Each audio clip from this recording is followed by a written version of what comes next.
그 가족들이 가지고 있는 그 습관, 노란 치아를 계속 만들어 나가는 거죠. 우리 애기 치아는 왜 이렇게 노랗지? 선천적인 질환이 있을 가능성이 있으니까 대학병원 치과에 가셔야 돼요, 그런 경우에는. 안녕하세요, 노년역 블랑시 치과 대표원장이고요, 치과왕이라는 유튜브 채널 운영하고 있는 김태형입니다.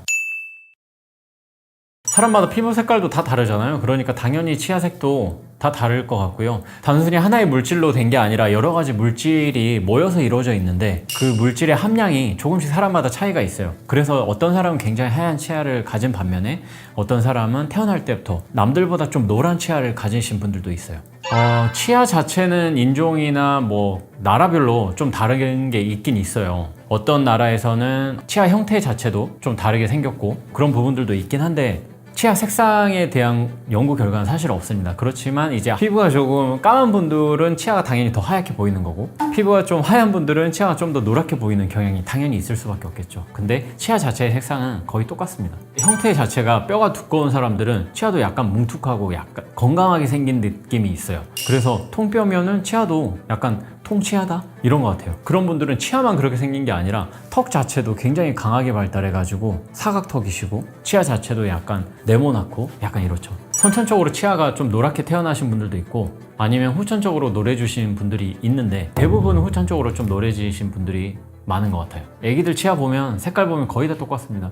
근데 간혹 가다가 우리 애기 치아는 왜 이렇게 노랗지? 이런 분들이 있을 거예요. 그런 분들은 약간 선천적인 질환이 있을 가능성이 있으니까 대학병원 치과에 가셔야 돼요. 그런 경우에는 꼭 치과에 가셔서 우리 애기가 뭔가 부족한 게 있지 않나? 이걸 좀 체크 받으셨으면 좋겠고요. 그런 경우에는 반드시 필요한 치료들이 몇 가지 있어요. 추적 관찰을 하시는 게 필요해 보입니다. 치아 색상보다는 이제 치아가 얼룩져가지고 막 얼룩덜룩하는 애기들이 있어요. 이런 부분들은 범랑질 형성 부전증이라고 해가지고, 범랑질이 이제 치아의 최외곽층이라고 불리는 하얀 층인데 이게 만들어지다 마는 거죠. 이런 애기들은 전신질환적인 뭐 영양 상담이라든가 질환 상담을 꼭 받아봐야 되죠. 제가 봤을 땐 치아색 같은 경우에는 유전적인 부분이 분명히 있는 것 같아요. 황리인 부모를 가지신 분들은 보통 애기들도 황리더라고요. 근데 이런 부분은 무조건 유전이라기보다는 가족력 때문이라고도 볼 수 있는데, 집안에서 생활하는 그런 습관들이 있잖아요. 그 가족들이 가지고 있는 그 습관, 뭐 양치질에 대한 습관이라든지 음식에 대한 습관들까지도 같이 이렇게 유전적인 요인이랑 합쳐져서 노란 치아를 계속 만들어 나가는 거죠. 일단 첫 번째로 음식이 있겠고, 두 번째는 뭐 충치 때문에 치아 노래 보이는 분들 진짜 많아요. 세 번째는 이제 충격, 어떤 충격을 가해요. 만약에 야구방망이에 맞았거나 아니면 넘어졌어요, 어렸을 때. 근데 시간이 지나면서 점점 치아가 노래지고 까매지시는 분들이 있거든요. 크게 이렇게 세 가지가 있을 것 같아요. 충격 때문에 노래지고 까매지시는 분들은 신경이 죽어서 그래요. 치아로 보내던 그런 혈관이나 수분 이런 공급들이 다 차단되기 때문에 치아가 점점 활기를 잃고 죽어갑니다. 그게 노랗고 까맣게 변해가는 거예요. 보통 색소가 굉장히 강한 음식들이 치아를 확실히 노랗게 만들어요. 비단 노란 음식이 노랗게 치아를 만드는 게 아니라 확실히 색소가 있는 음식들은 확실히 노랗게 만듭니다. 그러니까 어떤 색소든지 상관없이 색소가 있으면 노랗게 만든다고 생각을 하시면 되겠고, 뭐 카레 아니면 라면 이런 것들이 굉장히 치아를 노랗게 만드는데 일조한다고 보면 되시고요. 오히려 콜라 같은 경우에는 사실 잠깐 있다가 금방 사라지기 때문에 치아를 그렇게 썩 노랗게 만들지는 않아요. 라면 색소 자체가 굉장히 빨갛잖아요. 이 빨간 게 치아에도 영향을 미치고, 약간 고추기름 같은 거 이런 부분들이 영향을 굉장히 크게 미치는 것 같은 게, 중국인들 보면 고추기름을 굉장히 많이 먹잖아요. 근데 중국인들 중에서 황리가 굉장히 많거든요. 그래서 이런 부분 보면은 확실히 영향을 많이 주는 것 같고, 음식별로 치아 변색에 영향을 주는 요소를 정리해 놓은 그런 인덱스가 있어요. 그래서 그런 것들을 참고하면서 이 음식, 뭐 와인도 마찬가지예요. 와인도 굉장히 치아를 노랗게 만듭니다. 그 표에 다 정리되어 있는데 그걸 보시면서 이런 음식들을 먹으면은 바로바로 양치를 해야겠다 이렇게 생각하시면 좋을 것 같아요. 치아 변색 유발 지수 이렇게 검색을 하면 아마 일목요연하게 정리된 표가 나올 거예요. 많이 줄 것 같아요. 담배 같은 경우에는 연기 자체가 일단 자꾸 치아에 들어오면은 치아도 그냥 이렇게 플라스틱처럼 꽉 막혀 있는 게 아니라 사이사이에 공극이라고 불리는 공간이 있거든요. 이 공간에 뭔가 까만 물질들이 자꾸 차고 타르 같은 것들이 끼면 치아가 당연히 노랗게 보일 것 같고요. 커피도 당연히 마찬가지죠. 커피 색상 자체가 일단 갈색이니까 커피 많이 마시는 분들은 그 공극 사이로 색소가 들어와서 치아를 노랗게 만듭니다. 그런 효과는 전혀 없을 것 같아요. 오히려 그런 걸 너무 많이 드시거나 위산 역류하시는 분들이 있잖아요. 이런 분들 치아를 보면 다 마모돼 있거든요. 위산이 너무 세가지고 치아의 범랑질을 다 녹여버리는 건데, 산이나 시큼한 음식들로 그런 목적으로 그렇게 자꾸 복용하시면은 비슷한 증상이 생기실 거고, 범랑질은 하얀색이잖아요. 하얀색의 범랑질을 다 녹이면 그 안에 치아는 더 노랗거든요. 상아질로 불리는 공간은 노란 공간이기 때문에 오히려 치아가 더 노랗다고 느껴지실 거예요. 범랑질이 다 녹아내리면 상아질만 남는 건데, 상아질은 굉장히 노랗거든요. 노랄 뿐만 아니라 신경이랑 가깝기 때문에 굉장히 시려요. 그래서 시려가지고 거의 일상생활 못 하실 정도가 될 수 있습니다. 이런 분들이 이제 크라운 같은 걸로 다 씌워야 되는 거죠. 가장 좋은 습관은 당연히 양치하는 습관이고요. 양치하기가 좀 어렵다. 커피를 매일 마시는데, 커피 하루에 뭐 3-4잔씩 마시는데 그때마다 양치하기에는 너무 어렵잖아요. 이럴 때는 그냥 맹물 한 잔씩만 해가지고 가글만 해줘도 변색을 충분히 막아줄 수 있어요. 스케일링을 하게 되면 치아에 아까 제가 말씀드렸던 공국에 있는 변색 물질들을 스케일링의 그 초음파를 이용해서 조금 제거를 하게 돼요. 그러다 보니까 기존에 막 갈색 띠가 막 치아에 덕지덕지 붙어 있었는데, 그런 부분들이 거의 완벽하게 제거를 할 수 있는 게 스케일링입니다. 치아의 공극에 이제 착색이 되는데, 커피나 뭐 음식물들에 있는 색소들이 덕지덕지 달라붙어서 착색시키거든요. 그러면 갈색에 착색된 것들이 들러붙어 있어서 치아가 노래 보이시는 분들 많아요. 그런 분들은 스케일링을 하게 되면 초음파로 그런 착색된 물질들을 다 떨쳐내니까 기존보다는 훨씬 하얘질 수가 있겠죠. 근데 진짜 뭐 와인이나 라면 이런 거 너무 많이 드셔서 치아가 엄청 노래지신 분들은 스케일링만으로는 충분한 효과를 얻기가 어려워요, 사실. 그래서 이런 분들에게 필요한 게 치아 미백술이 있습니다. 스케일링은 물리적으로 치아에 붙어있는 착색된 물질들을 제거하는 거고요. 치아 미백술은 화학적으로 치아의 내부로 침투해서 내부에 있는 색소들을 제거하는 거예요. 그래서 외부에 있는 것들만 이렇게 닦아내느냐, 아니면 내부로 침투해서 내부를 하얗게 만드느냐, 그 차이입니다. 미백술은 100% 효과가 있습니다. 근데 사람마다 정도가 달라서 그렇지 무조건 효과는 있어요. 내 치아가 너무 노랗다 이런 분들은 저는 주기적으로 권해드리는 편이고요. 보통 치과에 오셔가지고 하루에 3번 막 연달아서 하시면은 치아가 완전히 하얘져요, 진짜로. 이렇게 하얘지지만 그래도 어느 정도 또 6개월 뭐 1년 시간 지나면 다시 치아가 노래지거든요. 근데 기존이 100이었다면 100만큼 다시 노래지는 게 아니라 아무리 다시 노래져도 한 70, 80 이 정도로 노래집니다. 미백 치료를 주기적으로 받는 사람들은 어떻게 보면 점점 하얘지는 루틴을 해나간다고 생각하시면 되겠죠.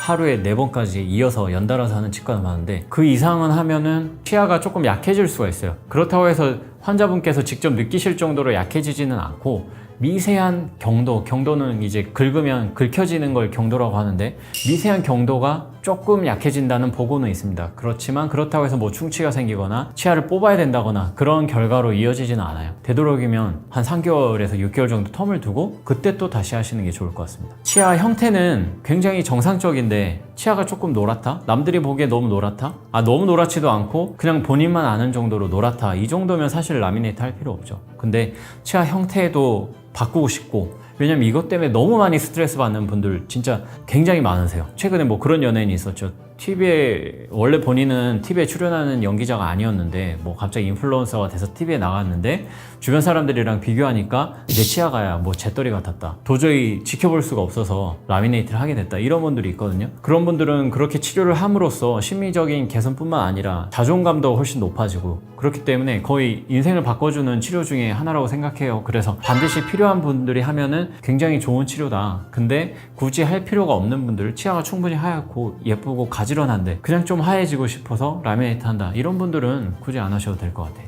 미백 치약도 해외에서 나온 제품들 같은 경우에는 대부분 과산화수소라는 성분이거든요. 한국 식약처 기준보다 미국 식약처 기준이 더 높아요. 더 많은 농도를 미국에서는 사용할 수 있습니다. 그래서 미국에 있는 과산화수소 미백 치약 같은 경우에는 농도가 높아서 아마 이 정도 치약 사용하면 장기적으로 사용했을 때 효과를 보는 분들이 많이 있어요. 근데 한국은 그 기준이 많이 약해서요, 사실 큰 효과를 보기는 어렵습니다. 굉장히 다양한 치약들을 지금 사용을 하고 있어요. 저희 집에도 한 가지 치약만 쓰는 게 아니라 한 한 4-5가지 정도의 치약이 있습니다. 그래서 그때그때 필요에 의해서 제가 사용을 하고 있는데, 치아가 저도 간혹가다 시릴 경우가 있어요. 그럴 때는 치아 시림에 효과가 있는 그런 치약을 사용하고 있고요. 충치 예방이 좀 부족하다, 그럴 때는 불소가 많이 들어가 있는 치약을 사용하고 있습니다. 왜 이 2가지가 섞여 있는 치약은 잘 없느냐, 왜냐하면 2가지의 화학 성분이 서로 충돌을 해서 그렇게는 치약을 못 만든다고 하더라고요. 그래서 따로따로 이렇게 사용을 하고 있어요. 그리고 제가 요즘에 이제 굉장히 괜찮게 보는 치약이 하나가 있는데, 화학 제품을 뭐 거의 안 쓰고 안 썼을 뿐만 아니라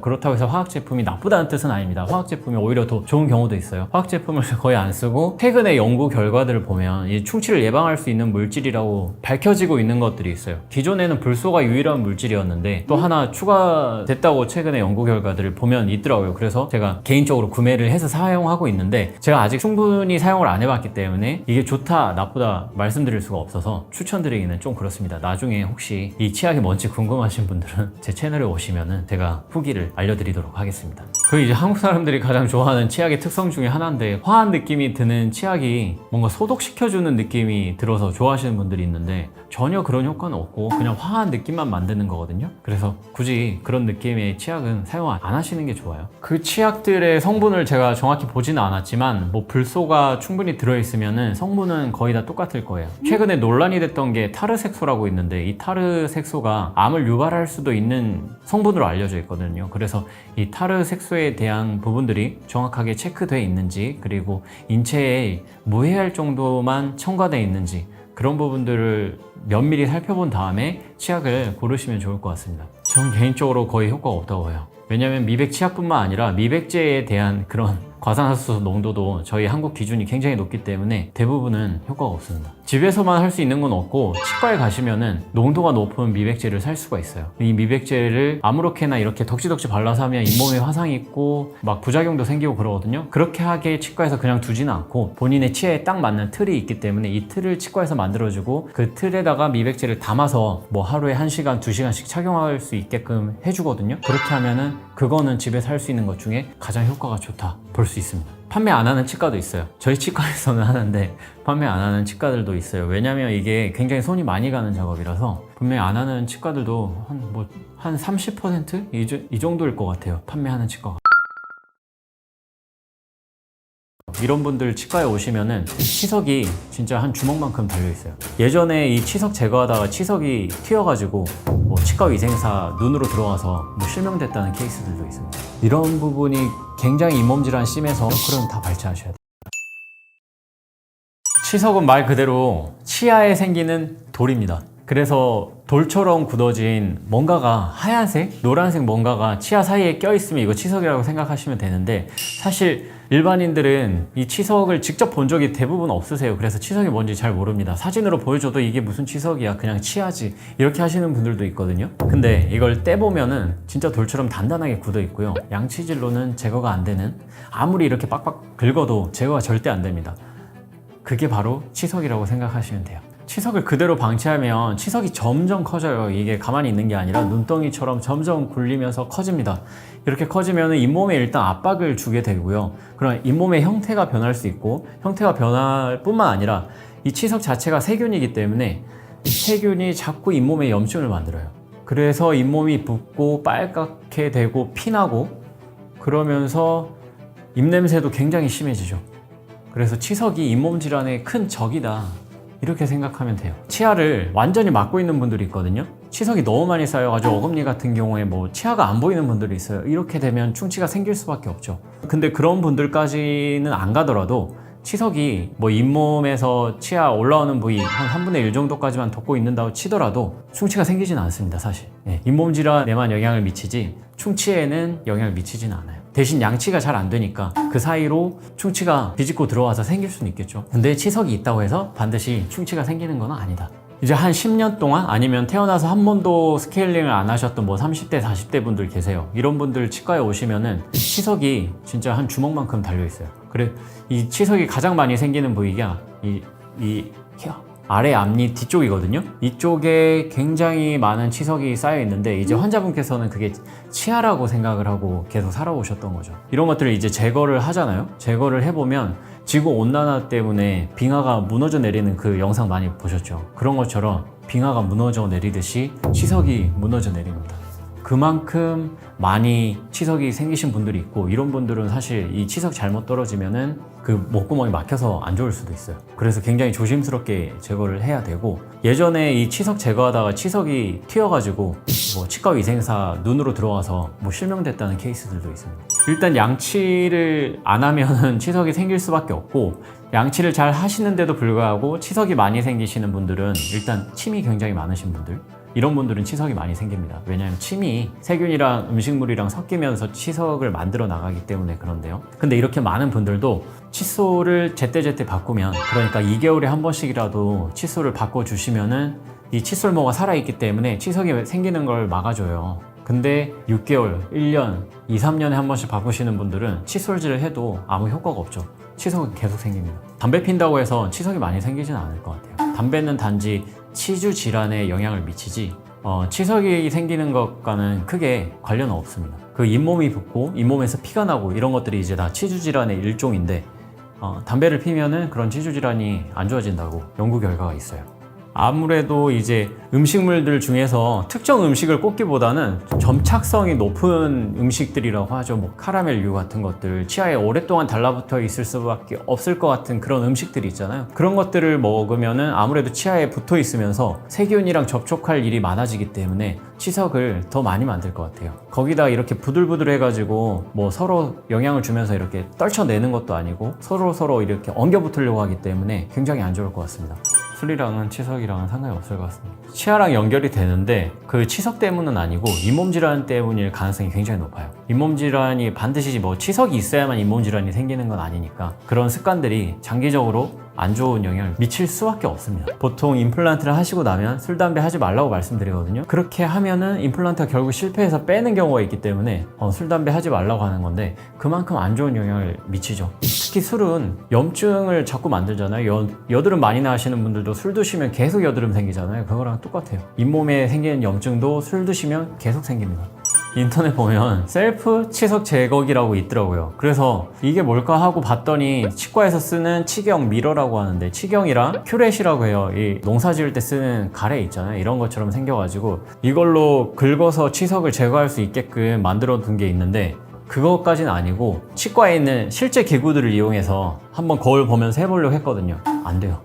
저도 안 됩니다. 그만큼 이 각도 같은 것들도 굉장히 중요하고, 제가 안 됐던 이유는 되도록이면 잇몸에 상처를 안 주고 저 스스로도 그렇게 하려고 했기 때문에 힘들어서 이렇게 할 바에는 그냥 치과 가서 하고 말지, 이런 생각이 들더라고요. 집에서 괜히 하다가 치아에 상처 나고, 상처 나면은 거기에 또 충치가 생길 수가 있어요. 그럴 바에는 그냥 치과 가서 안전하게 치료 받으시면 그게 훨씬 좋습니다. 치과에서 하는 그 소리 나고 물 나오는 그 기구 있잖아요. 치석 제거할 때 그거 굉장히 안전한 기구예요. 치아에 전혀 손상을 주지 않기 때문에 차라리 그렇게 하시는 게 훨씬 낫습니다. 그 음식 자체에 좀 세정작용을 할 수 있는 것들, 아니면 잘 자란 가루 같은 것들이 있어가지고 치아 사이에 아니면 치아 표면에 붙어있는 치태는 이제 얇은 막 같은 건데, 음식물들이 만들어 놓은 막, 이런 막들을 제거할 수 있는 그런 음식들이면 충분히 치태 제거 효과가 있을 것 같습니다. 뭐 보통은 이제 채소 같은 거 많이 드시면 그런 효과가 있다고 해서 많이 알려져 있는데, 채소가 사실 그렇게 크지는 않을 것 같고요. 오히려 그런 좀 홈프로스트 같은 것들 있잖아요. 시리얼 같은 것들, 그런 것들이 오히려 이렇게 갈아주면서 치아 표면에 있는 그런 치태들을 제거해 주는데 효과가 있을 것 같아요. 치태 제거 때문에 그렇게 할 필요는 없고,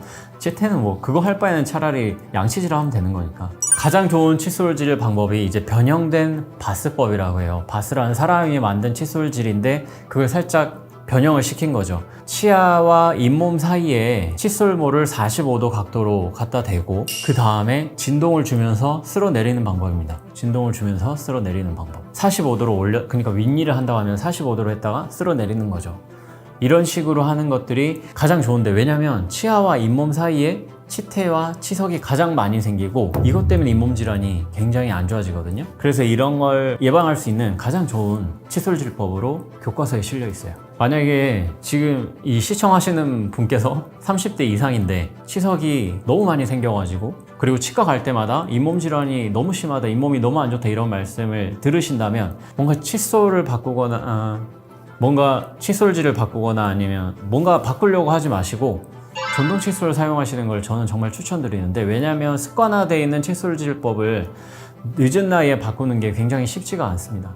근데 이 칫솔질법을 그대로 구현해 놓은 게 전동 칫솔이거든요. 그래서 차라리 전동 칫솔을 사용하시면은 그런 치석을 예방하는데 훨씬 도움이 되실 것 같아요. 일단 저는 다 써봤어요. 다 써봤는데 칫솔모가 작은 게 당연히 좋습니다. 칫솔모가 작으면은 일단 끝에 저희가 양치 잘 안 되는 부위들이 있어요. 양 어금니 위쪽, 양 어금니 아래쪽, 저 안쪽 보통의 칫솔들이 닿을 수 없는 공간들이 있습니다. 이렇게 세워야만 닦을 수가 있는 공간들이 있어요. 이런 공간을 닦으려면 칫솔모가 작아가지고 접근이 쉬워야 되겠죠. 그래서 칫솔모가 작은 게 훨씬 좋고, 엄청 큰 칫솔모 있어요. 구두 닦을 때 쓰는 것처럼 큰 칫솔모가 있는데 이거 사람들이 많이 쓰시더라고요. 칫솔질이 편하다고. 근데 편하기만 하지 사실 칫솔질이 잘 되지는 않습니다. 나중에 닦이는 거 체크해 보면은 거의 안 닦이고, 특히 이런 공간은 들어갈 수가 없어요. 양치가 안 되고 이런 부분이 굉장히 잇몸 질환 심해서 잇몸뼈 녹아서 오시거든요. 그럼 다 발치하셔야 돼요. 그럴 바에는 애초에 칫솔모 작은 거 써가지고 쓰시는 게 낫고,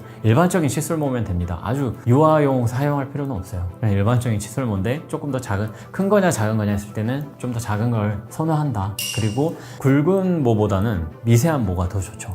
미세하게 들어와서 잇몸 사이까지 들어와서 치태 같은 것들 막아주니까 그게 훨씬 좋습니다. 잇몸을 마사지 한다는 느낌으로 살살 하는 건 괜찮아요. 살살하면 혈액순환에 도움이 되니까 괜찮겠죠. 근데 박박 긁어가지고 잇몸에서, 치아랑 잇몸 사이의 잇몸도 아니고 아예 잇몸 위쪽 점막에서 피가 나시는 분들이 있는데 이건 진짜 잘못된 방법이고요. 그렇게 하다가 잇몸 구내염 생겨가지고 오시는 분들도 간혹가다 있으세요. 그러면 그렇게 구내염에다가 막 소금으로 문질러가지고 더 악화시키는 분들이 있거든요. 그러면 정말 안 좋습니다. 그렇게 하지 마시고요. 제가 딱 설명드렸던 것만큼 약하게, 점막을 하고 싶으시면 약하게 닦아낸다는 느낌으로 하시면 되고, 치아랑 잇몸 사이에 그 잇몸은 제대로 칫솔질 하는 게 맞죠. 그렇게 하시고, 그리고 혀도 당연히 닦아야 되고요. 혀는 너무 깊숙이 하다가 토하지도 마시고 그냥 적당한 깊이까지만 하시면 될 것 같아요. 그렇진 않아요. 그렇게 다 관리해도 치석은 결국에는 생깁니다. 사람에 따라서 치석 진짜 안 생기시는 분들도 있는데 그래도 결국에는 생기고, 1년에 한 번씩 스케일링을 반드시 하긴 하셔야죠. 이건 치과에서 돈 벌려고 하는 게 아니라 환자분들 치아 구강 건강을 위해서 하는 거고요. 아무리 관리 잘해도 그렇게까지 하면 잇몸 질환은 안 생길 수 있어요. 근데 치석은 생길 수 있다. 그래서 관리는 하셔야 된다.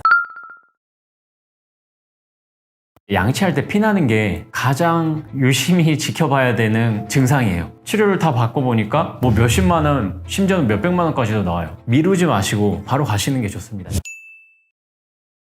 일단 좋은 치과를 고르는 방법보다 나쁜 치과를 피하는 게 좋을 것 같은데, 제가 생각했을 때 나쁜 치과는 뭐냐면 하지 않아도 되는 치료를 자꾸 권하고 하게끔 만드는 치과들이 나쁜 치과인 것 같거든요. 예를 들면 충치가 없는데 충치가 있다고 하고 충치 치료를 한다거나, 아니면 신경 치료를 안 해도 되는데 신경 치료를 권해가지고 환자들은 모르니까 그냥 신경 치료까지 해버리는 경우들이 많아요. 그래서 이런 경우들을 좀 피할 수 있는 그런 치과들이면 대부분은 다 좋은 치과다, 이렇게 생각합니다. 이제 치과 치료비는 대부분 비급여 진료이기 때문에 치과마다 다 다르게 책정을 할 수가 있거든요.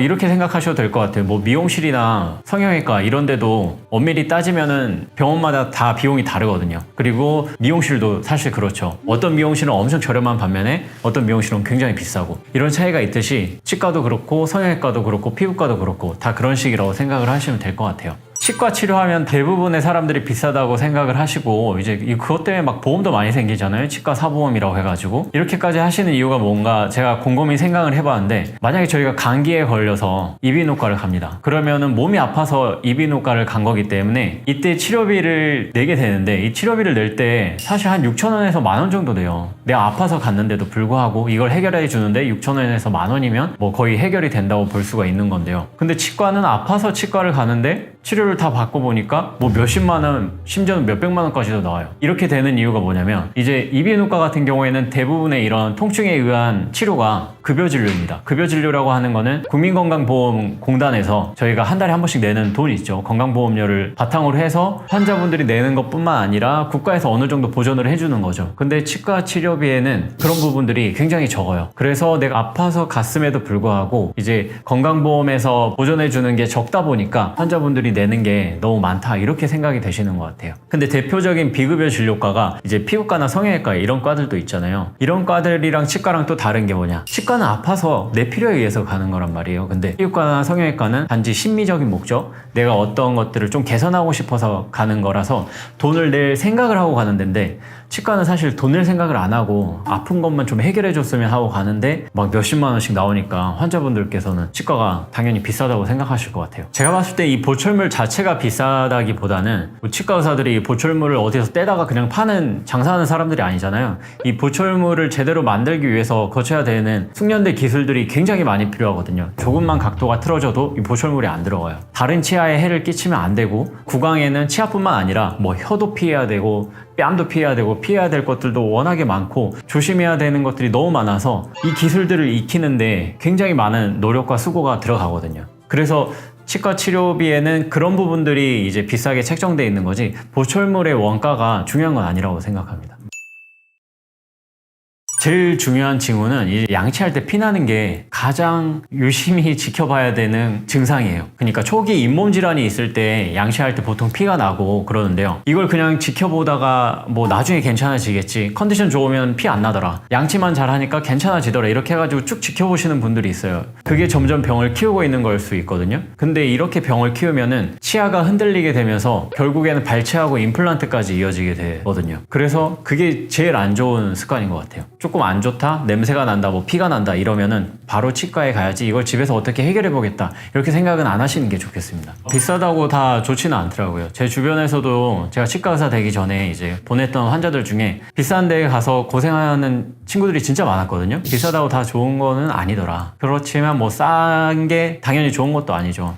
치과 의사들 사이에서 그런 말이 있어요. 그 수가가 이제 진료의 질이 되지 말자. 그러니까 내가 뭐 낮게 받더라도 진료의 질을 떨어뜨리지는 말자, 이런 말들을 많이 하는데요. 좀 이런 것 같아요. 좀 저렴하면 그만큼 환자들이 굉장히 많이 오겠죠. 치과 자체가 엄청나게 붐빌 거예요. 붐비면서 환자분께서는 뭔가 내가 제대로 된 대접을 받지 못하고 있다 이렇게 느끼실 수도 있고, 좀 비싼 데 가면은 사실 환자는 굉장히 적겠죠. 그러면서 그에 맞게 대접을 받고 있다 이렇게 느끼실 수도 있고, 그래서 치과도 결국엔 서비스이기 때문에 받고 있는 서비스의 질이 그렇게 차이가 난다. 본인이 추구하는 스타일에 따라서 치과를 골라서 가시면 되지 않을까 생각합니다. 저는 유치 정도면 집에서 뽑아도 된다고 생각해요. 제 아기라면 당연히 치과에서 뽑겠지만 저희 가족들도 그랬고, 애기들이 유치가 너무 많이 흔들려서 이제 뽑기 직전인데 굳이 치과에 가서 안 뽑아도 될 것 같거든요. 근데 너무 많이 흔들려서 이건 손으로도 뽑을 수 있을 정도니까 사실 집에서 뽑아도 상관은 없는데, 이제 만에 하나 생길지 모르는 그런 통증들